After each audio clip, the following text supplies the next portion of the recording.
Hi, it's me again with Corel Roll Tips and Tricks. I just made a video of this yesterday, and I was just playing around with it and kind of came up with this because it's really pretty cool, even though it's just a weird effect. So if you didn't watch the first one, you might want to watch the first one. But what we're going to do, or what I'm going to do different, is I'm going to take an ellipse and hit P. I'm not going to make it a little bit bigger. I'm going to hold the Shift key down and make it a little bit bigger. And then I'm going to Control D and bring it in. And then you could make as many of them as you wanted. Actually, I need to back up my computer. And for the ones you all have watched me for a long time, I have an old laptop. I just got a better one yesterday, but I don't have Corel on it yet. So I'm still using my older one. Then you can do anything you want to with it and make colors and so on. And so what I'm going to do first, and what I always do, and that's one of the reasons I make videos like this, just to kind of give you some tips. I'm going to Control G to group all this together. And I'm going to go ahead and use the same colors as I did.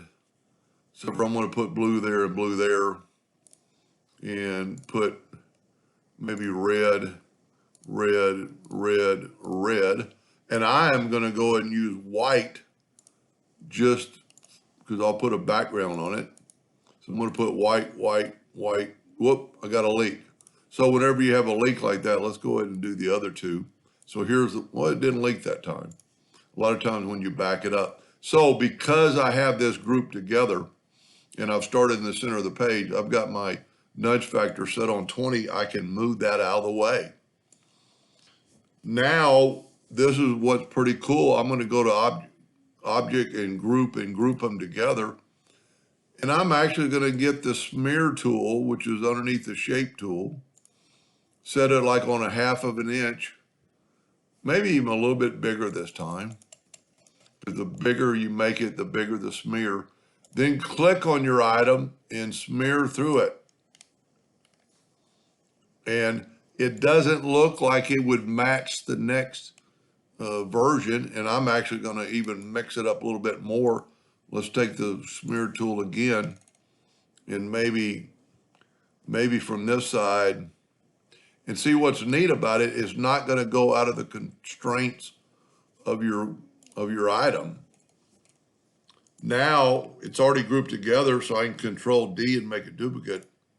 Move my rotation to there and rotate it at 18 degrees like we did in the previous video. And see how it magically matches up with the other side. You wouldn't think it would.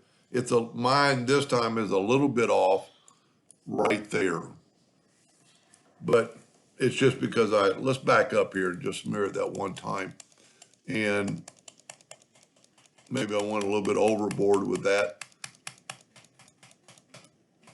So we're going to unsmear that last one. And now let's see what it looks like. Control D to make a duplicate. Double click on there, put it on the node, 18 degrees. And see how it's really matched up to the other side and really has a pretty neat pattern. Now, what I did with the other one, I took my virtual segment delete key. Well, you could actually, because I want this to all be one piece. So then I can take my smart fill tool and I can fill it in with a blue, and it stopped. And then I can go to my interactive fill tool and just kind of swipe, and then go to the elliptical, put that in the middle, and it kind of makes it look totally different, like a little glare or a little shine to it. But that's pretty cool. And you can see what I did here, and luckily they kind of matched up that time. Total different look. Anyway, I hope that helped just a little bit. Thank you for watching.